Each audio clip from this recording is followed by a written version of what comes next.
Okay. అయితే ఇప్పుడు నేను ఓకే. అయితే ఇప్పుడు నేను ఎక్కడికి వెళ్తున్నా? ఇప్పుడు చూడమ్మా. ఇప్పుడు ఒకవేళ ఆ ఇప్పుడు ఏం చెప్తామంటే బ్యాడ్ ఆస్పెక్ట్ వీనస్ ఇక్కడ నుంచి ఆ 180 డిగ్రీస్ తోటి ఐదో భావాన్ని చూస్తున్నారు. ఐదో భావం అంటే ఏంటిది? మనకు ఐదో భావం పుత్రస్థానం. అవును సార్. ఇప్పుడు మీరు రేపు చూసేటప్పుడు సపోజ్ ఇదే అనుకుందాము, ఇది ఏడో భావం అనుకుందాం అనుకోండి. ఏడో భావం ఏంటి? వివాహ స్థానం. ఉమ్. ఒకవేళ నేను అజూమ్ అంటే అనుకోండి, ఏడో ఆ, భావం ఓకే. అనుకుందాం. ఏడో భావాన్ని శుక్రుడు 180 డిగ్రీల బ్యాడ్ ఆస్పెక్ట్ తో చూస్తున్నాడు. అంటే ఏంటి? శుక్రుడు వివాహకారకుడు. అవును సార్. వివాహకారకుడు శుక్రుడు రెట్రోగ్రేడ్ ఒకవేళ అయి ఉంటే ఇక్కడ కాలేదు అంటే రెట్రోగ్రేడ్ కాదు. శుక్రుడు ఒకవేళ ఇక్కడి నుంచి 180 డిగ్రీల ఆస్పెక్ట్ తోటి సప్తమ స్థానాన్ని చూసాడు అంటే శుక్రుడు వివాహకారకుడు కదా, వివాహం అవ్వాలి. కానీ బ్యాడ్ ఆస్పెక్ట్ తో చూస్తున్నాడు అంటే సప్తమ భావం మీద బ్యాడ్ బ్యాడ్ ఆస్పెక్ట్ పడకూడదు కదా. లేదు, ఉమ్. ఇక్కడే శని ఉన్నాడు అనుకుందాం. ఇప్పుడు వీనస్ బదులు శని అనుకుందాం. శని ఓకే తన sir. Bad aspect 180 degree opposition aspect తోటి ఏడో భావాన్ని ఇది ఏడు అనుకుంటున్నాను నేను దేంట్లో. ఉదాహరణకి మీకు చెప్పడం కోసం, ఎక్కడ ఏడు వచ్చేసి మేనంలో మీనంలో అనుకుందాం. మేనంలో సార్. అను అనుకోండి చెప్తున్నా, అంటే మీకు ఇక్కడ అంటే అదే మనకి అవన్నీ అర్థమైంది సార్, కుదరవు అర్థమైంది. కాబట్టి ఉమ్. చెప్తున్నా. శని కన్యలో ఉన్నాడు, వీనస్ బదులు అనుకుందాం. కన్య నుంచి ఆ, శని మీనంలో ఏడో భావాన్ని 180 డిగ్రీ ఆస్పెక్ట్ తో చూశాడు. అంటే మనం దీన్ని కృష్ణమూర్తి ప్రకారం బ్యాడ్ ఆస్పెక్ట్. Okay sir. సప్తమ భావాన్ని శని చూడకూడదు కదా, శని చూస్తే డిలే అవుతాడు. అన్ని ఓకే సార్. ఆస్పెక్ట్స్ చెప్తాడు. అది మనం సిగ్నిఫికేటర్ టేబుల్లో కూడా చూస్తాం ఇవన్నీ. కానీ కృష్ణమూర్తి ప్రకారం అతను ఈ మనం చెప్పినట్టు వేదిక చూడదు, అన్ని డిగ్రీల్లోనే చూస్తాడు. డిగ్రీ ఆస్పెక్ట్ అంటే వెస్టర్న్ ఆస్పెక్ట్ లో ఏమవుద్దంటే ఒక గ్రహానికి ఇంకొక గ్రహానికి మధ్య ఎన్ని డిగ్రీలు ఉన్నది అంతే, ఏం లేదు. ఇక్కడ రాకెట్ సైన్స్ ఏం లేదు. లేదు, ఒక గ్రహము ఇంకొక భావాన్ని ఎన్ని డిగ్రీల్లో చూస్తుంది, లేదు ఒక భావం ఇంకొక భావాన్ని ఎన్ని డిగ్రీల మధ్యలో ఉంది. ఆ మధ్యలో ఉన్న అన్ని డిగ్రీలని వాళ్ళు ఒక పేరు పెట్టుకున్నారు, వాటిని విభజించారు. అర్థమైందా? ఇప్పుడు ఆ, ఉదాహరణకి, ఇప్పుడు అపోజిషన్ ఆస్పెక్ట్ మీకు ఒక ఐడియా ఇచ్చాను. ట్రైన్ ఆస్పెక్ట్ ఎవరు చెప్తారు? Train aspect bad good aspect వద్దాం. ఇప్పుడు బ్యాడ్ అవును ఆస్పెక్ట్ సార్. చెప్పాను కదా, లేకపోతే వరుస నుంచి చెప్పుకుంటా వద్దామా? అపోజిషన్ తర్వాత 90 డిగ్రీ స్క్వేర్ ఆస్పెక్ట్. ఉమ్. 90 డిగ్రీ రావాలి అంటే, స్క్వేర్ ఆస్పెక్ట్ రావాలి అంటే చూడండి. ఉదాహరణకి మీరు ధనస్సు నుంచి వద్దాం. ధనస్సు నుంచి ఆ మీనానికి ఎన్ని డిగ్రీలు పడతాయి? ధనస్సు నుంచి మీనానికి 120 డిగ్రీ పడతాయి. అవును సార్. అంతే కదా, ధనస్సు నుంచి మీనానికి 120 డిగ్రీ. ఇప్పుడు ధనస్సు నుంచి మీనానికి 120 డిగ్రీ అయితే ఇప్పుడు మీరు చెప్పండి. జూపిటర్ జూపిటర్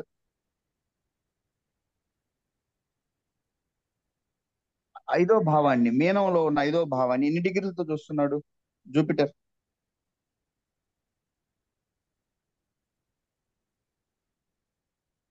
ఆ, జూపిటర్ ధనుసులో ఉన్నాడు. మీరు స్థితి అయింది వదిలేసేయాలి. స్థితి అంటే మళ్ళీ అది ఒకటో భావంలో అట్ట కాదు, మనకు ఉంది డిగ్రీ ఇక్కడ పడుతుంది. ఆ, స్థితి నేను అదే అయ్యేది వదిలేసేయండి. ఆలోచిస్తున్నాను సార్. స్థితి ధనస్ ఒకటో ధ- భావంలో ధ- స్థితి అయ్యాడు కదా నేను. ఆహా, స్థితి వేరు. స్థితి అయ్యేది మనకి సిగ్నిఫికేటర్ టేబుల్ రాసుకునేటప్పుడు బిలో కోసం ఈ స్థితులు చూస్తాం. ఇక్కడ ఇప్పుడు ఇక జూపిటర్ ను ధనుసులో ఉన్నట్టే తీసుకునేటప్పుడు చూసుకోవాలి కదా సార్. ధనుసులోనే చూసుకోవాలి. ఎందుకంటారా? ఆ, మీరు మళ్ళీ డిగ్రీలు ఉన్నాయి కదా, డిగ్రీలు ఎక్కడ పడుతున్నాయి అక్కడే పడుతున్నాయి, ధనుసులోనే వస్తుంది అది. ఇప్పుడు మీరు ఇప్పుడు చూసుకునేటప్పుడు ఇప్పుడు ఇప్పుడు మామూలుగా అయితే ధనుస్సు 30 డిగ్రీలు సార్. 30 డిగ్రీలు అయితే ఓన్లీ 40 మినిట్స్ లో ఉన్నాడు. కాబట్టి మొత్తం స్టార్టింగ్ కానీ తీసుకోవచ్చు. 40 మినిట్స్ అంటే ఏం లేదు, ఒక డిగ్రీ ఏం దగ్గర లేదు కదా మొత్తం సార్. ఏం అయితే పెద్ద. 90 డిగ్రీ, 98 డిగ్రీ 28 మినిట్స్. మినిట్స్ అక్కర్లేదు అంటున్నారు కాబట్టి 98 డిగ్రీస్ సార్. ఓకే. ఇప్పుడు 98 కాబట్టి దీన్ని మనము, నేనేం చెప్పాను? స్క్వేర్ ఆస్పెక్ట్ అంటే 90 డిగ్రీ అని చెప్పాను. ఉమ్. ఓకే. 90 ± 5. ఓకే. ఓకే, 90 ± 5 అంటే ఆల్మోస్ట్ 95 దాకా వస్తుంది. అవును. ఓకే. కానీ ఇక్కడ నైన్టీ అక్కడక్కడ ఎయిట్ మీరు ఉంది. చూడండి, మీరు అక్కడక్కడ మీరు ఒక దగ్గర చదివేట వీటిని ఆర్బ్ అంటారు. ఆర్బ్ అంటే రేంజ్ అన్నమాట. అంటే ఎంత రేంజ్ వరకు ప్లస్ మైనస్ అవ్వచ్చు. ఒక్కో దగ్గర అదే మీరు సార్. కొన్ని క్విజ్లు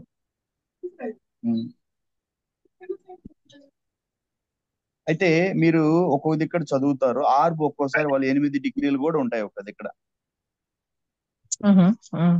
అర్థమైందా? కాబట్టి ఆ, ఆర్బ్ అంటే ఒక్కోసారి ఏం ఫైవ్ లేదు, డిగ్రీస్ రేంజ్ బదులు 8 డిగ్రీలు కూడా తీసుకోవాలండి. తీసుకుంటారు. ఒక్కో దగ్గర చూస్తా ఉంటాను, నేను వీడియోస్ లో చూశాను. మీరు కూడా అది చూసి ఆ ప్రకారం ఆర్బ్ ఎంత వెళ్తుంది అంటే 8 డిగ్రీల దాకా తీసుకుంటే 98 డిగ్రీల్లో ఇది స్క్వేర్ ఆస్పెక్ట్. అంటే మ్. జూపిటర్ 5వ భావాన్ని స్క్వేర్ ఆస్పెక్ట్ తో చూస్తున్నాడు. స్క్వేర్ ఆస్పెక్ట్ ఏంటిది? Square aspect bad aspect. Bad expect. Okay. Okay, Jupiter 5వ భావాన్ని చూస్తున్నాడు. 5వ భావం అంటే మనకి పుత్రస్థానం. ఉత్తర స్థానం సార్. ఓకే. ఇప్పుడు మనం ఈ స్థానాలన్నీ మన ప్రిడిక్షన్ లోకి వెళ్ళేటప్పుడు కృష్ణమూర్తి ఒక్కొక్క స్థానాన్ని వీళ్ళు వేదికలో చెప్పినట్టుగా మల్టిపుల్ ఆ ఫ్యాక్టర్స్ ని చూస్తాడా అంటే, వేదికలో ఒక భావం రకరకాల విషయాలు చూస్తూ ఉంటుంది. ఒకటే కాదు, చాలా విషయాలు ఉంటాయి ఒక భావంలో. అవును సార్. అది మనం అప్పుడు చూద్దాం. ముందు మనకి ఏంటంటే ఈ ఆస్పెక్ట్స్ తెలియాలి. ఇక్కడ కూర్చొని మనము ఆ, వేదిక వేదిక ప్రకారం వెళ్ళటానికంటే కృష్ణమూర్తి ప్రకారం కుదరదు. కొంతమంది అట్ట కూడా చూస్తారు, రెండు చూస్తారు, వేదిక కూడా చూస్తారు, ఈ కృష్ణమూర్తి చాట్ నే వేదిక కూడా చూస్తుంటారు. కానీ యాక్చువల్గా కృష్ణమూర్తి ఫాలో అయ్యేది వెస్టర్న్ ఆస్పెక్ట్. కాబట్టి ఇప్పుడు నేను జూపిటర్ ధనుసులో ఉన్న జూపిటర్ 0 డిగ్రీలు 40 మినిట్స్ అంటే నేను 0 అనుకొని ఇక్కడి నుంచి మొత్తం 98 98 డిగ్రీల్లో ఉంది. కాబట్టి 90 డిగ్రీలకి +8 అయితే ఆర్బ్ అంటే, నేను చెప్పాను ఆర్బ్ అంటే రేంజ్. అయితే ఇది స్క్వేర్ ఆస్పెక్ట్. ఒక ఐడియా ఇచ్చాను మీకు square aspect. Okay. Okay sir. Next square aspect square aspect బ్యాడా? ఆ స్క్వేర్ ఆస్పెక్ట్ బ్యాడా లేకపోతే గుడ్ ఆస్పెక్ట్? బ్యాడే సార్. Bad sir, 75% bad sir. Okay, okay, సరే. అయితే నెక్స్ట్ మనం ఎంత బ్యాడ్ ఇవన్నీ మనం తర్వాత చూద్దాము. Bad aspect okay. అనుకుందాం. ఓకే. నెక్స్ట్ వచ్చేసి ఇంకా బ్యాడ్ ఆస్పెక్ట్ లో ఇంకేం చెప్పున్నాను నేను? సెమీ స్క్వేర్ ఆస్పెక్ట్ చెప్పారు సార్. ఓకే. ఇప్పుడు నేను అపోజిషన్ ఆస్పెక్ట్ చెప్పాను, స్క్వేర్ చెప్పాను. స్క్వేర్ లో సగం ఎంత? 45 డిగ్రీ. Semi sir. అవును అవును సార్. Semi square. 45 ఆ, డిగ్రీ రావాలి అంటే 45 డిగ్రీ రావాలి అంటే ఒక 30 డిగ్రీలో సగం స్టార్ట్ అవ్వచ్చు. ఒక గ్రహం తీసుకుందాం. 45 డిగ్రీస్ అంటే వీనస్ 4 డిగ్రీ 45 మినిట్స్ లో ఉన్నాడు అంటే, స్టార్టింగ్ 4 డిగ్రీ అంటే అక్కడ స్టార్ట్ అయ్యాడు. ఇక్కడ సన్ వచ్చేసి 15 డిగ్రీలు. 15 అంటే 15 మిగిలే, ఇక్కడ 15 ఒక 5 20 వస్తుంది. కాబట్టి ఇక్కడ కుదరదు, అంతే కదా. ఇక్కడ మనకి ఎక్కడ సింహంలో 15 డిగ్రీల 20 నిమిషాల్లో ఉంది అంటే 15 డిగ్రీలు మిగిలింది. ఇక్కడ ఇక్కడ వచ్చేసి వీనస్ 5 డిగ్రీల్లో స్టార్ట్ అయ్యాడు అంటే 20 అవుతాయి. మనకి ఎంత కావాలి? నా స్క్వేర్ ఆస్పెక్ట్ లో సగం కావాలి, 45 డిగ్రీలు కావాలి. 45 డిగ్రీలు అంటే ఇది చూడండి, సాటర్న్ 18 డిగ్రీలో ఉన్నాడు అంటే 12 మిగిలాయి. ఇక్కడ 12 ఒక 30, మకరం 30, 12 30 42, ఎక్కువ అవుతుంది. కానీ భావం కలుస్తుంది. ఎందుకంటారా? 12 డిగ్రీలు సాటర్న్ ధనుసులో 18 డిగ్రీలు ఉన్నాడు కాబట్టి 12 డిగ్రీలు మిగులుతాయి. మకరం వచ్చేసి 30, 12 30 42, ఒక 6 48. క్లియర్ అయిందా? మూడో భావాన్ని సెమీ స్క్వేర్ తో చూస్తున్నాడు అన్న సార్. నాలుగో మూడో భావాన్ని. భావం కాదు, 4వ భావాన్ని. ఎట్లా? నాలుగో భావాన్ని. సాటర్న్ సాటర్న్ ధనుసులో ఉన్నాడు 18 డిగ్రీల 41 నిమిషాలు. 18 డిగ్రీలు 41 నిమిషాలు అంటే 12. 12 మిగిలేదు అక్కడ. 12 కాదు, 11 అవును సార్. ఉంటుంది. ఎందుకంటే 41 నిమిషం అంటే దాని 19 డిగ్రీలు అయిపోయింది, ఇంకా 11 ఉంటది. 11 ఒక 30, మకరం 30, 11 ఒక 30, 41, 41. 41 ఒక 6, 47 సార్. 47. ఇక్కడ ఈ చిన్న డిగ్రీలకు వచ్చి 2 డిగ్రీల ఆర్బుట్ డిఫరెన్స్, 2 డిగ్రీల ప్లస్ మైనస్ అంటే 30 డిగ్రీల సెమీ సెక్స్టైల్ ఆస్పెక్ట్, 45 డిగ్రీల సెమీ స్క్వేర్ ఆస్పెక్ట్, వీటికి రేంజ్ వచ్చేసి ఒక 2 డిగ్రీలు ప్లస్ మైనస్. ఓకే, పెద్ద డిగ్రీలకు వచ్చేసి ఒక +5, అక్కడక్కడ ఒక +8 కూడా తీసుకుంటున్నారు, +5 అంటారు. మోస్ట్లీ మీరు +5 ట్రై చేయండి. సరే, ఇప్పుడు మనం అది కూడా చూద్దామా? సరే, ఇప్పుడు నేనేమంటానంటే సాటర్న్ 4వ భావాన్ని ఏ డిగ్రీతో ఏ ఆస్పెక్ట్ తో చూస్తున్నాడు? Semi square sir. Semi square అంటే 45 డిగ్రీలు. ఓకే, ఇప్పుడు మనం బ్యాడ్ ఆస్పెక్ట్ లో 180 డిగ్రీ అపోజిషన్ ఆస్పెక్ట్ చెప్పాను, అందులో హాఫ్ వచ్చేసి 90 అంటే స్క్వేర్ ఆస్పెక్ట్ చెప్పాను, దాంట్లో హాఫ్ అంటే 45 డిగ్రీలు సెమీ స్క్వేర్ చెప్పాను. 0 డిగ్రీ ఆస్పెక్ట్ అంటే ఒకే రాశిలో 2 గ్రహాలు ఉన్నాయి అంటే వాటి మధ్యన వీలైనంత వరకు 0 డిగ్రీ. ఉదాహరణకు చూడండి, మనకి కంజంక్షన్ అంటారు దాన్ని. 10వ లేదండి, భావంలో సాటర్న్ అక్కడ అవి ఉన్నాయి సార్, ఆ రెండు 18 డిగ్రీస్ లో ఉన్నాయి సార్. Okay, okay. ఇది చూడండి, 18 డిగ్రీల 41 నిమిషాలు, 18 డిగ్రీల 1 నిమిషం, అంటే దాదాపు 40 నిమిషాలు డిఫరెన్స్ ఉంది వీటి మధ్యన. అంతే సార్. ఓకే, దీన్ని మనం కంజంక్షన్ ఆస్పెక్ట్ తీసుకోవచ్చు. 0 డిగ్రీ అంటే ఆల్మోస్ట్ దగ్గరగా ఉంటే కంజంక్షన్ ఆస్పెక్ట్, 40 నిమిషాలు డిఫరెన్స్ ఉంది ఇక్కడ. Okay sir. మీకు ఐడియా అంటే జనరల్ గా తెలియటం కోసం, బ్యాడ్ అంటే conjunction aspect, bad aspect. Okay, next వచ్చేసి మనం గుడ్ ఆస్పెక్ట్స్ చదివి చూద్దాం ఎంత ఎంత వీటిలో ఎలా ఎలా ఉంటది అనేది. Okay, good okay sir. Aspect లో ఏం చెప్పాను? ట్రైన్ ఆస్పెక్ట్ వన్ చెప్పాను, 120 one twenty degrees sir. 120 degrees trine aspect చెప్పాను. నెక్స్ట్ వచ్చేసి దాంట్లో 120లో సగం అంటే 60 60 సెక్స్టైల్ డిగ్రీస్ ఆస్పెక్ట్ అంటారు. టెక్స్టైల్ 60లో ఎక్స్పెక్ట్. సగం 60లో సగం వచ్చి 30 డిగ్రీలు 30 సెమీ డిగ్రీస్. సెక్స్టైల్. ఓకే, ఇప్పుడు 120 డిగ్రీ ఎక్కడి నుంచి రావచ్చు అంటే నాలుగు నాలుగు ఓకే, 120 డిగ్రీ వీనస్ 4 డిగ్రీల 45 నిమిషాల దగ్గర కన్యలో ఉంది. ఆ మిథునాన్ని చూడొచ్చా? మిథునాన్ని 4 డిగ్రీ 45, 30, 30, 60, ఒక 25, 85, ఒక 3 కాదు, 88, 120 డిగ్రీ కావాలి కదా, రాదు. ఓకే, ఇట్లా. ఓకే, ఇప్పుడు ఏం చేద్దాం మనం? ఈ ఈ చదువుదాం వీటి ఏ, ఇప్పుడు చిన్న డౌట్ సార్. అడుగమ్మా. ఇప్పుడు అపోజిషన్ అంటే కార్నర్ టు కార్నర్, అదే సెవెంత్ యాక్సెప్ట్ చెప్పారు కదా సార్. ఇప్పుడు మిగతా అపో అన్ని అపో అపోజిషన్ అంటే కార్నర్ టు కార్నర్, ఎందుకంటే corner to corner to corner corner. అయితేనే మనకు 180 డిగ్రీకి రాగలదు. అంటే ఆ ఓకే మధ్యలో సార్. కార్నర్ టు కార్నర్ అంటే మనకి ఏంటంటే మనం ఏం చూసుకోవాలంటే ఆ కార్నర్ టు కార్నర్ అంటే ఏమవుద్దంటే ఈ మధ్యలో ఎన్ని హౌస్లు అయితే ఉంటాయో, ఇప్పుడు ఆ మీనం నుంచి కన్య అంటే మధ్యలో ఎన్ని వస్తుంది? సెవెంత్.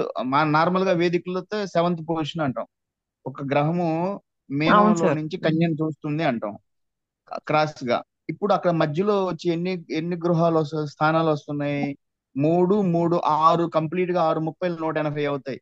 180 అయితే మీనంలో ఎడ్జ్ లో ఉన్న గ్రహము ఎడ్జ్ లో ఉంటే కన్యలో ఒక గ్రహం భావం స్టార్ట్ అయ్యిందంటే మనం కరెక్ట్ గా, ఎందుకంటే మధ్యలో 6 వస్తున్నాయి కదా, ఎందుకంటే మీనం తర్వాత ఏం వస్తుంది? మేషం, వృషభం, మిథునం 3, కన్య, కర్కాటకం, సింహం 6 అవుతాయి. 6, 30లో 180 ఫుల్ అయిపోతాయి. ఇప్పుడు మనకి మీనంలో ఒక గ్రహము ఎడ్జ్ లో ఉందనుకో, అక్కడ ఒక 3 డిగ్రీలు దొరిక 183. ఇక్కడ కన్యలో భావం స్టార్ట్ అయ్యి ఉందనుకో 2 డిగ్రీల్లో 185, అంటే 180 మీద ఒక +5. అర్థమైందమ్మా? ఇప్పుడు అలాగే ఇంకా ఎవరి జాతకంలో చూసినా అది కంపల్సరీ కార్నర్ టు కార్నర్ అపోజిషనే అవుతుంది కదా సార్. అంటే ఒక్కోసారి గ్రహాలు ఉండకపోవచ్చు కదా అక్కడ. మనకేంది, ఒక గ్రహము బ్యాడ్ ఆస్పెక్ట్ తోటి ఒక భావాన్ని, ఉదాహరణకి మనం ఏ భావం అయితే సప్తమ స్థానం వివాహం గురించి చూస్తున్నామో, వివాహం గురించి చూసేటప్పుడు ఒక గ్రహాన్ని నేను ఆ ఒక గ్రహాన్ని ఆ భావం ఏ ఆస్పెక్ట్ తో చూస్తుంది, ఒకవేళ బ్యాడ్ ఆస్పెక్ట్. కేపీ అంటే బ్యాడ్ ఆస్పెక్ట్ అని చెప్పాను కదా. ఇప్పుడు యాక్చువల్ గా ఇప్పుడు కేపీలో ఇంకా చూపులు ఏమి ఉండవా సార్? మామూలుగా ఇప్పుడు శనికి మామూలుగా 3, 7, 10 చూపులు ఉంటాయి, ఇవన్నీ ఉంటాయి కదా సార్. కేపీలో ఇంకా అసలు ఏమి అవన్నీ ఉండవా? అవన్నీ వేదిక్. వేదిక. ఆ అదే ఇంకా అసలు కేపీలో అసలు ఏ చూపులు ఇంకేమో కన్సిడర్ చేయరా సార్? అయితే వీళ్ళు ఏం చేస్తారంటే, ఈ ఆస్ట్రాలజర్ వాళ్ళు రెండు తెలివిలు వాడుతూ ఉంటారు. మ్హూ. వీళ్ళు ఏం చెప్తారంటే, నాకు ఈ తెలివి ఉంది, నాకు వెస్ట్రన్ తెలుసు, నాకు వేదిక్ తెలుసు అని రెండు చూస్తూ ఉంటారు. మీకు చూసే వాళ్ళకి ఇవన్నీ చేసి తికమక పెడతా ఉంటారు అన్నమాట. ఓకే. మ్హూ. ఇంకా కొంచెం ముందుకెళ్తే వాళ్ళు ఇంకా వెస్ట్రన్ లో ఇంకా ఇప్పుడు మనకి 9 గ్రహాలే కదా, వాళ్ళు యురేనస్ నెప్ట్యూన్ కూడా తీసుకుంటారు. ప్లూటో, యురేనస్ మ్హూ. Neptune Pluto western. అది ఇంకా మన వెస్ట్రన్ ఆస్ట్రాలజీ నేను రాలేదు. మీకు ఇది చెప్పి ఇంకా చాలా దూరం తీసుకెళ్తాను. వెస్ట్రన్ ఆస్ట్రాలజీకి వెళ్తే ఇప్పుడు ఈ ఆస్పెక్ట్స్ వెస్ట్రన్ ఆస్పెక్ట్స్. కాకపోతే వెస్ట్రన్ చార్ట్ వచ్చేసరికి ఇప్పుడు మనకి చార్ట్ లో యురేనస్ నెప్ట్యూన్ ప్లూటో రాలేదు, అవి వస్తాయి వాళ్ళ చార్ట్ లో. ఇప్పుడు సపోజ్ మూర్తి గారి చాట్ లో ఇప్పుడు సపోజ్ ఆ ఇక్కడ ఆ సింహంలో గ్రహాలు ఉన్నాయి కదా సార్, 3 గ్రహాలు ఉన్నాయి కదా. చార్ట్ లోకి వెళ్తున్నాను. చార్ట్ లోకి వెళ్తే నిమిషం. చార్ట్ మీరు అడిగారు కాబట్టి చార్ట్ అయితే ఇద్దాం. మూర్తి సార్ వెళ్ళిపోయారు లాగుంది. ఓకే సర్లే, ఓకే నో ఇష్యూ. మనం చార్ట్ ఎక్కడ చూస్తున్నాం. వెస్టర్న్ ఆస్పెక్ట్స్ చాలా ఇంపార్టెంట్. నేను అనుకున్నాను ఈ రోజు వెస్టర్న్ ఆస్పెక్ట్స్ చెప్పిన తర్వాత కుజ దోషము రాహు దోషము కవర్ చేసి నెక్స్ట్ క్లాస్ లో D9 చార్ట్ ఎలా క్రియేట్ చేయాలి అంటే కొంత వేదిక సైడ్ వద్దాము. కుజ దోషం చాలా ఇంపార్టెంట్ టాపిక్. తర్వాత పోతే రాహుకేతు దోషాలు. రాహుకేతు దోషం అంటే కాలసర్ప దోషం ఉంటారు, దాన్ని రకరకాలు వస్తాయి. అంటే రాహు కేతు ప్లానెట్స్ మధ్యన అన్ని గ్రహాలు వస్తే దాన్ని కాలసర్ప దోషం అంటారు. రాహుకేతు అది తర్వాత నేను కవర్ చేయాలి. సరే, ఇప్పుడు మీరు ఇక్కడ ఏం అడుగుతున్నారు ఈ చార్ట్ లో. సింహంలో 3 గ్రహాలు ఉన్నాయి కదా సార్. సింహంలో 3 గ్రహాలు సూర్యుడు, దాని బుధుడు, ఆపోజిట్ రాహు. దాని ఆపోజిట్ కుంభంలో కూడా మీకు కేతు ఉన్నాడు సార్. అంటే ఆపోజిషన్ వచ్చినట్ట అదే లెక్క కడితే. అంటే కరెక్ట్ కరెక్ట్ కరెక్ట్ క్వశ్చన్ వేశారు మీరు. కార్నర్ టు కార్నరే అవసరం లేదు. మీరు చెప్పిన ఈ ఉమ్, ప్రకారం మన వేదికలో ఎలా జరుగుతుంది, వేదికలో ఎలా జరుగుతుంది. ఇప్పుడు సింహంలో ఉన్న గ్రహము మనకి ఇక్కడ కుంభంలో ఏడు ఏడు అవుతాయి కదా. ఉమ్, అవును సార్, అదే అట్లా అడుగుతున్నా. అట్లా అట్లా అట్లా కూడా ఎట్టయినా మనకి డిగ్రీ కావాలి. ఇప్పుడు అంతే కదా సార్. సింహంలో ఉన్న ఏ గ్రహం అయినా కానీ అది మనకి వేదిక ప్రకారం సింహానికి ఏడో స్థానం ఏది అవుతుంది. మన ప్రకారం సింహంలో శని ఉన్నాడు. ఏడో స్థానంలో ఏడో స్థానాన్ని చూస్తున్నాడు అంటే అది ఏడో స్థానం మనకి వివాహ స్థానం అయింది అనుకోండి. కుంభంలో శని చూస్తున్నట్టే కదా వేదిక ప్రకారం. అదే ప్రకారం ఇక్కడ కూడా సింహంలో ఏదైనా ఒక గ్రహము కుంభాన్ని చూస్తున్నాడు అంటే ఇది ఏ ఆస్పెక్ట్ కింద వస్తుంది. మ్యారేజ్ కి సంబంధించింది సార్. అపోజిషన్ అపోజిషన్ అపోజిషన్ ఎందుకు అదే సార్, ఎందుకు అపోజిషన్. ఎందుకు వస్తుంది. ఇక్కడి నుంచి కన్య పట్టుకోండి. కన్య, తుల, వృశ్చికం 3, ధనస్సు 4, అంటే నేను మకరం అడిగేది 5. ఇప్పుడు మీరు శని ఒకటే చెప్తున్నారు వివాహానికి ఇలా చేస్తదని. ఇప్పుడు మిగతా గ్రహాల అపోజిషన్ ఏంటి, ఏమి బ్యాడ్ అవుతుంది అది తెలుసుకోవాలి కదా అది సార్. మనకి అది గ్రహ కారకత్వాల్లో వస్తుంది కదా. ఇప్పుడు ఇక్కడ మీరు అడిగారు కాబట్టి సరే ఈ పాయింట్ కూడా టచ్ చేస్తాను. వివాహానికి కారకుడు శుక్రుడు. ఓకే.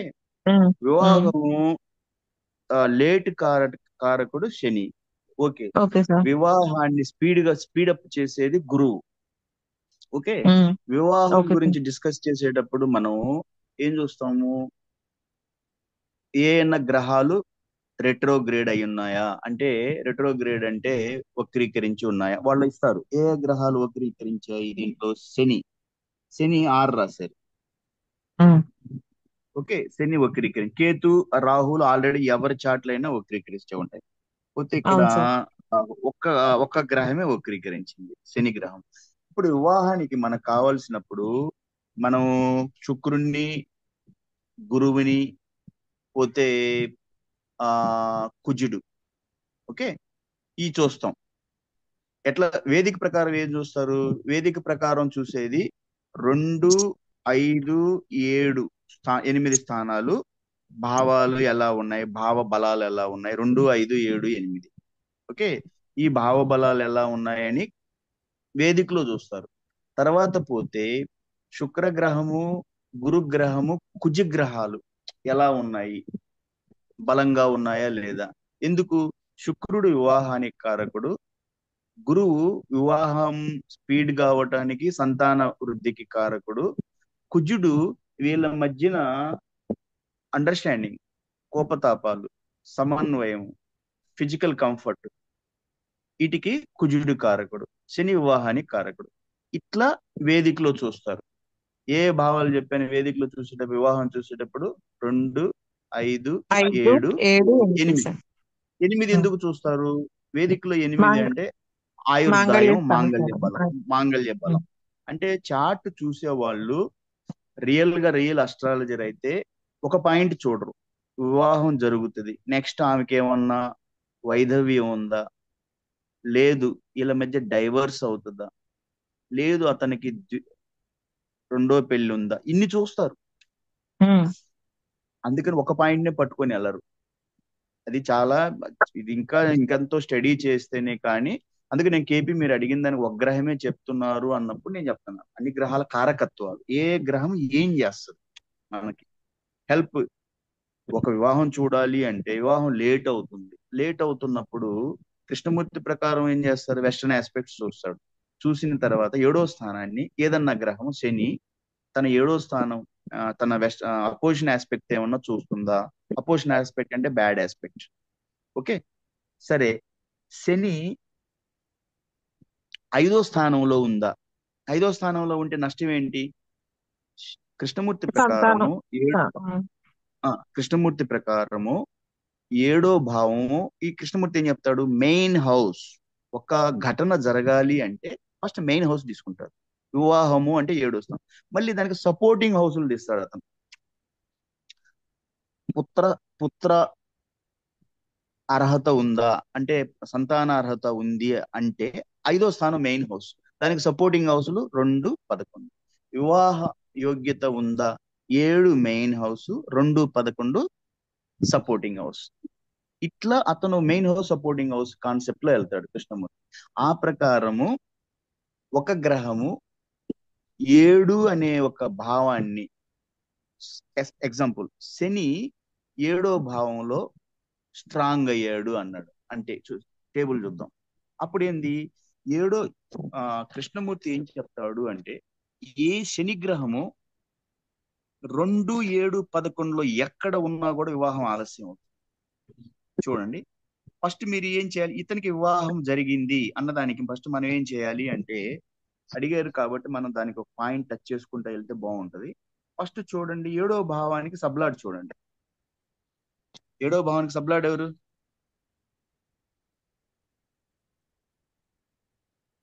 చెప్పండి, 7వ భావానికి సబ్లాడ్ ఎవరు?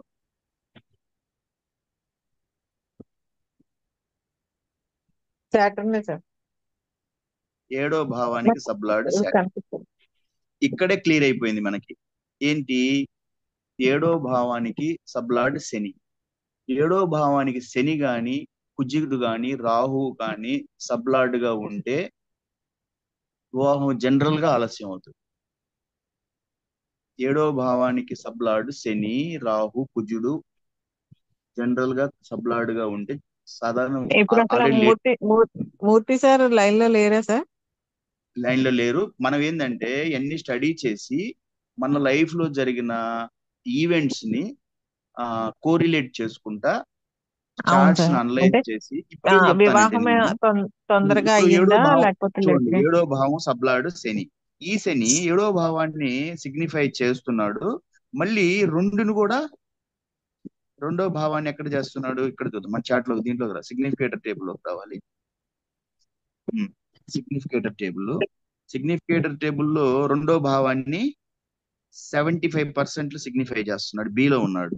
ఓకే, పోతే 2తో పాటు 11వ స్థానాన్ని 7కి ఆల్రెడీ చేస్తున్నాడు. 7వ భావం సబ్లాడు 2ని చేస్తున్నాడు, ఏడుని కూడా చేస్తున్నాడు, 50% లో ఉన్నాడు. ఓకే, నెక్స్ట్ వచ్చేసి 11. ఓకే, 2 భావాలను చేస్తున్నాడు అంటే వివాహం ఆల్రెడీ డిలే అవుతుంది. First point. అది కూడా కాకుండా మళ్ళీ కృష్ణమూర్తి ఏం చెప్తాడంటే, ఏడో భావం సబ్లార్డు 2, 7, 11 కాకుండా వేరే భావాలు అంటే మనం దుస్థానాలు అంటాం, వాటిని చూస్తే వివాహం డిలే అవుతుంది. వీటిని ఏంటి చూస్తున్నాడు? ఒకటిని చూడటం లేదు, రెండు వదిలేసి, రెండు ఆల్రెడీ మనం చూసి, మూడుని చూస్తున్నాడు, నాలుగుని చూస్తున్నాడు. ఓకే, 4, 5 లేడు, 6 లేడు, 7 సరే ఇది మనం చూసాము. 3, 6, 8, 10, 12 10ని చూస్తున్నాడు, 12 చూస్తున్నాడు. ఓకే, ఇట్లా చూడు, 3, 6, 8, 10, 12 ఈ స్థానాలను చూస్తే వివాహం ఆలస్యం అవుతుంది. అప్పుడు గ్రహాలు రెట్రోగ్రేడ్ అయి ఉంటే ఎన్ని పాయింట్స్. తర్వాత ఇంకా చెప్పాలి అంటే శని చంద్రులకు మధ్యన సంబంధం ఏర్పడితే దాన్ని పునర్భూ దోషం అంటారు. ఏమంటారు? నేను చెప్పాను, ఒక పునర్భూ దోషం గురించి ఒక వీడియో కూడా చేశాను. చూడండి అవును ఇక్కడ, సార్. శని చంద్రుల మధ్య సంబంధం. చంద్రుడు మూన్ వచ్చేసి, మూన్ సబ్లాడ్ ఎవరు ఇక్కడ? మార్స్. కాబట్టి వీళ్ళ మధ్య సంబంధం లేదు. పోతే నెక్స్ట్ శనికి, శనికి చంద్రుడికి ఏమన్నా సంబంధం ఉందా అంటే లేదు. కాకపోతే శనికి శుక్రుడికి ఏమన్నా సంబంధం ఉందా? సూర్యుడికి ఏమన్నా సంబంధం ఉందా? ఉమ్, సన్, సన్ కి శాటర్న్ కి ఎక్కడా సంబంధం లేదు. పోతే శుక్రుడికి శనికి ఏమన్నా సంబంధం ఉందా? ఉంది. శుక్రుడికి శాటర్న్ సబ్లాడ్. ఓకే, వీనస్, వీనస్ అనే గ్రహానికి శాటర్న్ సబ్లాడ్. చూసారా లాస్ట్ లో సబ్లాడ్ ఉన్నాడా? ఉమ్. ఇవి ఎప్పుడు చూస్తాం మనం? ఇవన్నీ మీకు నాలెడ్జ్ పూర్తిగా ఫస్ట్ అంత నాలెడ్జ్ వచ్చిన తర్వాత అప్పుడు ఒక ఈవెంట్ తీసుకోవాలి. ఏంటిది? వివాహం. వివాహంలో చాలా ఉంటాయి. వివాహం లేట్ మ్యారేజా, అర్లీ మ్యారేజా, అది అరేంజ్డ్ మ్యారేజా, లేకపోతే మ్యారేజ్ అయిన తర్వాత కండిషన్ ఏంటి వాళ్ళ మధ్యన, ఆ పోతే అతను డైవోర్స్ ఏమన్నా అవుతుందా, విడో అవుతుందా, లేకపోతే సెకండ్ లేదు ఒక ఉద్యోగం తీసుకున్నాం, ఉద్యోగం ఎక్కడ ఇండియాలోనే చేస్తాడా, అబ్రాడ్ గా బయట దేశం చేస్తాడా, ఎన్ని రోజు ఎంత టర్మ్ లో చేస్తా, ఎంత సర్వీస్ చేస్తాడు, ఈత ఇట్లా. పోతే అతనికి కీర్తి, రాజయోగం ఉందా, మంచి పదవులు వస్తా. ఇప్పుడు ఒక పవన్ కళ్యాణ్ అనుకోకుండా ఒక పెద్ద గేమ్ చేంజ్ అయిపోయింది. అర్థమవుతుందా? Game changer. అర్థమవుతుంది సార్. తక్కువ సీట్లతో ఉండేసి మొత్తం ఇప్పుడు అంత పొజిషన్ కి వెళ్ళడం, అతను ఇండిపెండెంట్ గా పోటీ చేస్తే జరిగే పని కాదు కదా. అవును సార్. అట్లా గేమ్ చేంజర్ అవుతాయి. ఇట్లా జరిగే దీన్ని రాజయోగం. ఇవన్నీ మీరు చెప్పాలి అంటే ఇంకా మనకి ఈవెంట్స్ ఏముంటాయి? అతనికి లైఫ్ లో ఎన్నో ఇవి ఉంటాయి. ఉద్యోగం వస్తుందా రాదా, ఇంకేదన్నా పెళ్లి ఎప్పుడు అవుతుంది, పిల్లలు ఎప్పుడు పుడతారు, ఆ ఈ ఒక్కొక్క పుత్రస్థానం, ఆయుర్దాయం 8వ స్థానం, ఎంత ఆయుస్సు ఉంటుంది అతనికి, ఏదైనా గండాలు ఉన్నాయా, ఇవన్నీ చెక్ చేయాలి. ఈవెంట్స్ చెప్పాలి అంటే మీరు ఫస్ట్ పూర్తి జ్ఞానం రావాలి. పూర్తి జ్ఞానం లేకుండా అయితే చార్ట్స్ అనలైసిస్ అనేది జరుగుతున్న, మీ నాలెడ్జ్ ని చెక్ చేసుకోవడానికి చార్ట్ అనలైజ్ చేసుకుంటా అంటే అప్పుడు ఏమవుతుంది, మీకు నాలెడ్జ్ ఇంప్రూవ్ అవుతాం, తెలుస్తా ఉంటుంది. ఇప్పుడు నిన్న బీటీఆర్ గురించి బర్త్ టైం రెక్టిఫికేషన్ చేసాము.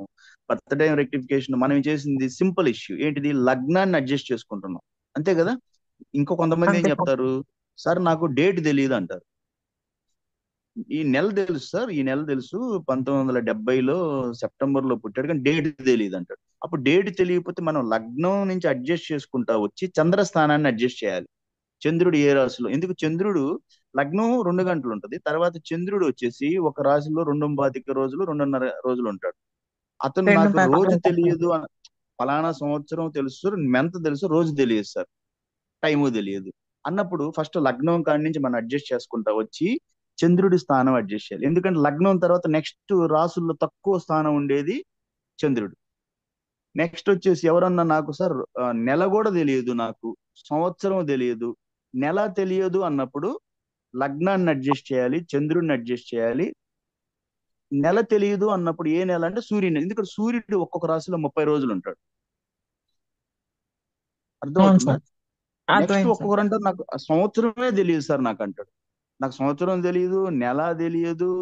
అంటే అప్పుడు మనం ఏం చేయాలి? అతని లైఫ్ లో జరిగిన ఈవెంట్స్ ని పట్టుకుంటా వచ్చేసి, అర్థమైందా, అర్థమైంది క్యాలిక్యులేషన్ సార్. వేసి అతను ఇప్పుడు ఒక ఎడ్యుకేషన్ పరంగా ఇంత చదివాడు. ఇప్పుడు నాది తీసుకుందాము, నేనే ఒక ఎగ్జాంపుల్ ఇస్తాను, మీరు అది చేయండి, బీటీఆర్ చేయండి. నాకు అన్సర్టన్, నా లైఫ్ లో నాది పుట్టిన తెలియదు. మీకు ఇస్తున్నాను, నేను డీటెయిల్స్ ఇస్తున్నాను, పట్టుకోండి మీరు. నేను 30 years ఆర్మీలో చేశాను. డిగ్రీ సెకండ్ ఇయర్ చదువుతా వెళ్ళిపోయాను. 1968 కాడి నుంచి 56, ఇప్పుడు జరుగుతున్న దానికి 56 అనుకుంటాను. 1968 కాడి నుంచి నేను నేను అట్లా లెక్కేసుకున్నాను. మీకు ఇంటి ఎట్లా ఇస్తానంటే, ఆర్మీలో 30 years చేశాడు, డిగ్రీ సెకండ్ ఇయర్ దాకే చదువు, లాస్ట్ సెకండ్ ఇయర్ సెషన్ అయిపోయింది. ఇట్లా మీరు 1968 కాడి నుంచి చేసి, నాకు డేట్ ఆఫ్ బర్త్ అయింది 1966, వాళ్ళు 1st July వేశారు. కానీ అట్లా చూసుకుంటే ఏమవుద్ది, నా స్టడీ అంతా నాది, నేను బిఎస్సి సెకండ్ ఇయర్ అంటే 12 సంవత్సరాలు, 14 సంవత్సరాలు స్టడీ అయింది. 5 సంవత్సరాలు ఏమైంది, 5 సంవత్సరాలు యాడ్ అయ్యింది, 14 ఇచ్చాను కదా ఎడ్యుకేషన్. 12 అవును sir. Intermediate plus 2 years BSc, 14 years plus 5 years. మనకు అప్పుడు ఆ రోజుల్లో అట్లా వేసేవాళ్ళు. 19 years, 30 years, 30 years ఆ రోజుల్లో ఆర్మీలో. ఎల్కేజీ యూకేజీ ఉండే కాదు సార్, ఇంకా ఇంకా ముందే అందుకే అవుతుంది కదా అందుకని సార్. అందుకని ఇస్తున్నాను. డైరెక్ట్ గా నేను 5 years తర్వాత 10th. జాయిన్ చేసేవాళ్ళు. BSc okay. అయిపోయింది. బిఎస్సి అయిపోయింటే 14 years, 14 years plus 5, 19 years, 30 years ఆర్మీలో, 49. రిటైర్ అయిన తర్వాత 6 years అయిపోయింది. 49, 6, 55. ఇట్లా ఓకే ఇట్లా సార్. ఈవెంట్స్ వేసుకొని మళ్ళీ మదర్ మదర్ 2000 లో మదర్ ఎక్స్పైర్డ్ అయింది. ఫాదర్ 2008 లో ఎక్స్పైర్డ్ అయ్యాడు. 92 లో మ్యారేజ్ అయింది. 89 లో ఆర్మీ జాయిన్ అయ్యాను. ఇట్లా ఈ లైఫ్ ఈవెంట్స్ అతని బీటీఆర్ ఎక్కడి నుంచి చెక్ చేయాలి? ఇయర్ నుంచి చెక్ చేసుకుంటూ రావాలి. గురుడు అవును సార్. ఎక్కడ అవును. ఉన్నాడు, గురుడి స్థితి ఏంటిది, ఇది పెద్ద ఛాలెంజ్ అన్నమాట. చేస్తారు వీళ్ళు. అవును. అసలు ఒక మనిషికి, నాకు ఏం తెలియదు సార్ నాదంటే, ఇలా లైఫ్ ఈవెంట్స్ ని తీసుకుంటా వచ్చేసి బీటీఆర్ బర్త్ టైం రెక్టిఫికేషన్ చేసుకుంటా వస్తారు. అంటే ఒక రాశిలో గురుడు 1 సంవత్సరం ఉంటాడు కాబట్టి దాన్ని అడ్జస్ట్ చేసుకుంటా. నెక్స్ట్ నెక్స్ట్ ఎవరిది అడ్జస్ట్ చేస్తాం? సూర్యుడు ఒక రాశిలో 30 రోజులు ఉంటాడు కాబట్టి మంత్ మంత్ కింద వస్తుంది. చంద్రుడు రోజుల కింద వస్తాయి కాబట్టి చంద్రుడి స్థితిని అడ్జస్ట్ చేస్తే రోజులు అడ్జస్ట్ చెప్పొచ్చు, ఏ డేలో అతను పుట్టుంటాడు. ఓకే, రాశికి సూర్యుడి స్థితి క్లియర్ అయిపోతే చంద్రుడు, నెక్స్ట్ లగ్నం. ఇట్లా బీటీఆర్ లో ఇది ఒక పెద్ద ఛాలెంజ్. మనం ఒక చిన్న పని చేసాము నిన్న, ఐడియా కూడా ఇచ్చాను మీకు, లైఫ్ ఈవెంట్స్ ని పట్టుకుంటా. సరే, నెక్స్ట్. ఇప్పుడు మీరు అడుగుతున్నది ఈవెంట్స్ లో ఒక శని గురించే చెప్పారు సార్. మిగతా గ్రహాలు అంటే అన్ని గ్రహకారకాలు. గ్రహకారకాలు ఏంటంటే, కృష్ణమూర్తి వేదికని వదిలిపెట్టలేదు. కృష్ణమూర్తి ఏమంటాడంటే, వేదిక పూర్తిగా నేర్చుకోని తర్వాత నేను చెప్పింది ఏనండి అంటే, వేదికలో శుక్రుడు వివాహ కారకుడు అంటే కేపి శుక్రుడు వివాహ కారకుడే అన్నాడు. కాకపోతే ఇతను సపోర్టింగ్ హౌస్ తీసుకుంటాడు. అది వేదికలో కూడా ఉన్నాయి సపోర్టింగ్. మీకు నేను అదే చెప్పాను, వేదికలో ఏం చెప్పాను, వివాహం చూసేటప్పుడు 3 గ్రహాలు చూస్తారని చెప్పాను. ఏ గ్రహాలు చెప్పాను? ఫస్ట్ శుక్రుడు. ఫస్ట్ వేదిక కంప్లీట్ గా నేర్పించచ్చు కదా సార్, ముని సార్ కూడా అదే అంటున్నారు. అంటే ఆహా, అట్లా కాదు, అట్లా కాదు. ఇందులోంచి అందులోకి వెళ్తున్నాం ఎందుకంటే కదా వేదికలో కొంచెం. మనం ఏం చేసామంటే, వేదికలో మనం చాలా దూరం వచ్చాము. ఇక నేను అంటే జస్ట్ చేయాల్సింది బేసిక్, ఏంటంటే, అంటే బేసిక్ వచ్చింది. అది ఏ ఏ ఏ గ్రహాలు దేనికి ఆమ్, గ్రహకారకాలు. ఎలా చూసుకోవాలి గ్రహకారకాల్లో ఆ అదేం గ్రహ. లేదు. గ్రహకారకాల్లో నేను ఇప్పుడు మనం చెప్పుకునే దాన్ని బట్టి శుక్రుడు వివాహకారకుడు. పోతే వివాహం చూసేటప్పుడు శుక్రుడు. గురువు గురువు ఏంటంటే సంతాన విషయంలోను, ప్లస్ గురువు కొంచెం ఆ డెవలప్మెంట్, జ్ఞానము, ఇట్లాంటివి. బుధుడు అంటే మైండ్, ఎమోషన్స్, వ్యాపారానికి, మైండ్, బిజినెస్ కి. అట్లాగా. అట్లా వ్యాపారం, బిజినెస్ పరంగా అట్లా ఒక్కొక్క గ్రహానికి ఉంటాయి. అది మీరు జనరల్ గా నేను చెప్పకపోయినా కూడా మీరు బేసిక్స్ నేర్చుకొని రావచ్చు. కాకపోతే అవి ఏంటంటే అది ఒక అవన్నీ రోజు వచ్చు కండక్ట్. సార్. అంటే అవి వచ్చు సార్, గ్రహకారకత్వాలు భావకారకత్వాలు కూడా వచ్చు సార్ మాకు. కాకపోతే వాటిని కలిపి ఒక చార్టుని, అంటే వేదికలో ఫస్ట్ అంటే ఇప్పుడు సపోజ్ మ్యారేజ్ ఉంది అనుకోండి, 2 7 8 2 11 ఎలా చూడాలి. ఆ అంటే ఆ ఇప్పుడు ఓన్లీ మనం 1 5 లార్డ్స్ ని తీసుకుని చూడాలా, లేకపోతే పడిన భావాలను బట్టి చూడాలా? శని అందరికీ బ్యాడే, శని పాపిగా ఉంటాడు. కాకపోతే అందరికీ బ్యాడే చేస్తాడా ఆయన కాదు, దాన్ని వేదిక్ లో? ఎట్లా చేస్తారు, అది కూడా ఏంటంటే వేదికలో వాళ్ళు చెప్పేది ఏంటంటే ఇన్ జనరల్ గురువు బుధుడు, ఆ అవును సార్. శుక్రుడు, అంటే గురువు వచ్చి దేవ పూర్ణచంద్రుడు. గురువు, పూర్ణచంద్రుడు అంటే శుక్లపక్ష చంద్రుడు, ఉమ్, శుభగ్రహాలు వాళ్ళు చెప్పేది. ఇంజన్ అవును సార్. సాధారణంగా గురువు, ఇద్దరు గురువులు, రాక్షస గురువు శుక్రుడు, ఆ ఉమ్, దేవ గురువు బృహస్పతి అంటారు, గురువు అంటారు. ఈ రెండు గ్రహాలు శుభగ్రహాలు. బుధుడు ఒంటరిగా ఉంటే శుభుడు, అశుభ గ్రహాలతో కలిస్తే అశుభము, శుభగ్రహాలతో కలిస్తే శుభుడు. ఒంటరిగా ఉంటే శుభుడు. పోతే మిగతా శని, సూర్యుడు, ఆ కుజుడు, కేతువు. రాహుకేతువులు ఆ అశుభ గ్రహాలు. కృష్ణపక్ష చంద్రుడు అశుభ గ్రహం. ఇట్లా వీళ్ళు చెప్తారు. కానీ లగ్నాన్ని బట్టి మారతాయి. మారినా కూడా ఒక్కొక్కసారి ఏం చెప్తాడు గురువు. గురువు ఒక లగ్నానికి అశుభ గ్రహం అయ్యాడు, కానీ గురువు శుభగ్రహం కదా, లగ్నాన్ని బట్టి అశుభం అయ్యాడు. కానీ సొంత క్షేత్రం ధనస్సులో గాని మీనంలో గాని ఉన్నాడు, లేదు కర్కాటకంలో అతనికి ఉచ్చ ఉచ్చ పొంది ఉన్నాడు ఉచ్చ అంటే. స్థానం, ఉమ్, ఉచ్చంలో ఉన్నాడు, మూల త్రికోణాల్లో ఉన్నాడు. ఇవన్నీ మళ్ళీ ఇవన్నీ కేపీ చూడడు. ఉమ్, కేపీలో ఇవన్నీ లేదు. అందుకని ఇవన్నీ మనకేమవుద్దంటే, మనకి ఒక్కోసారి ఒక గ్రహము D1 చార్ట్ లో ఉచ్చ అయింది, కానీ D9 లో నీచ అవుతుంది. లేదు D1 లో నీచ అయిన గ్రహము D9 లో ఉచ్చ అవుతుంది. లేదు వర్గోత్తమ స్థితి అంట. వర్గోత్తమ అంటే D1 లో ఏ పొజిషన్ లో అయితే గ్రహం ఉందో D9 లో అదే పొజిషన్ లో ఉంది. ఒక సపోజ్ శుక్రుడు ఆ మీనంలో ఉన్నాడు D1 లో, D9 లో మీనంలోనే ఉన్నాడు. ఇలా రెండు చాట్లో ఉంటే వర్గోత్తమ స్థితి మంచిది అని, గుడ్ అని. ఉహు. ఇట్లా ఇవన్నీ మనం ఏంటంటే వేదిక్ బాగా చదివి కృష్ణమూర్తి ఏం చెప్తాడు, కృష్ణమూర్తి కూడా ఏం చేశాడంటే అతను చాలా చదివి వేదిక్ చదివాడు, వెస్ట్రన్ చదివాడు, ఎన్ని చదివినా అతనికి సాటిస్ఫాక్షన్ దొరకలా అతను. మీరు చదవండి కృష్ణమూర్తి గురించి చదివితే మీకు అప్పుడు అర్థం అవుతుంది అసలు అతను ఎంత కష్టపడ్డాడు, ఏం చేశాడు అని చెప్పేసి. అతని సాటిస్ఫాక్షన్ జరగనప్పుడు అతను కంచి కామకోటి పీఠాధిపతి దగ్గర దర్శనం కోసం వెళ్ళి అక్కడ కొంచెం అతనికి ఇన్స్పైర్ అయ్యి మళ్ళీ తన స్పెషల్ గా అప్పటికి ఈ సబ్లార్డ్స్ ఇతను కాదు, గోపాలకృష్ణ అనే ఆయన మీనా పద్ధతిలో ఈ సబ్లార్డ్స్ ని ఆల్రెడీ చేశాడు. ఇతను చేసింది కాదు. 246 సబ్లార్డ్స్ ని 27x9 243 243 అవుతాయి కదా, 27x9 ఒక్కొక్క నక్షత్రాన్ని 9 సబ్లార్డ్స్ గా గోపాలకృష్ణ అనే ఆయన మీనా పద్ధతిలో విడగొట్టాడు. దాన్ని ఇతను బేస్ చేసుకొని ఇంకొక 6 సబ్లార్డ్స్ ని కలిపి ఇతను కేపీ పద్ధతి అని చెప్పాడు. ఓకే. ఇప్పుడు ఓకే మీరు సార్. ఇవన్నీ చెయ్యండి. అప్పుడే ప్రిడిక్షన్స్ అంటే అంటే మీరు మేము చార్ట్ లో ప్రిడిక్షన్స్ అనలైజ్. అడగట్లేదు సార్. నేను చెప్పేది అంటే వేదిక ఒకసారి కంప్లీట్ గా అయ్యాక కేపీ నేర్చుకుంటే దాంట్లో అంటే అంటే దీంట్లో కేపీలో ఏంటంటే కొంచెము ఎక్కువ లెక్కల కింద ఈ క్యాలిక్యులేషన్స్ ఎక్కువ ఉన్నాయి కదా, దాని వల్ల బాగా ఇప్పుడు కన్ఫ్యూజ్ ఏమవుతుందంటే అయిపోయి. వేదిక్ వేదిక్ లో ఏమవుద్ది, ఏం లేదు. వేదిక్ లో మనకు కావాల్సింది ఏంటి అంటే వేదిక్ స్టార్ట్ అయ్యి వచ్చాము, పోతే వేదిక్ లో గ్రహాలు తెలిసినాయి, వాటి పొజిషన్స్ తెలుస్తున్నాయి మనకి. పోతే ఉచ్చ స్థితిలు తెలుస్తున్నాయి, నీచ స్థితులు మూల కోణాలు తెలుస్తున్నాయి, స్వక్షేత్రాలు అవును సార్. మిత్రక్షేత్రాలు తెలుస్తున్నాయి, స్వక్షేత్రం మిత్ర శత్రు క్షేత్రాలు తెలుస్తున్నాయి. నెక్స్ట్ వచ్చేసి భావ బలాలు ఎలా వస్తున్నాయి, గ్రహ బలాలు ఎట్లా తెలుసుకుంటున్నాము. ఆ, దానికి మీకు ఒక రోజు అవి చెప్పాను. ఒక భావబలాలు గ్రహ ఒక బలాలు ఎలా వచ్చాయి సార్?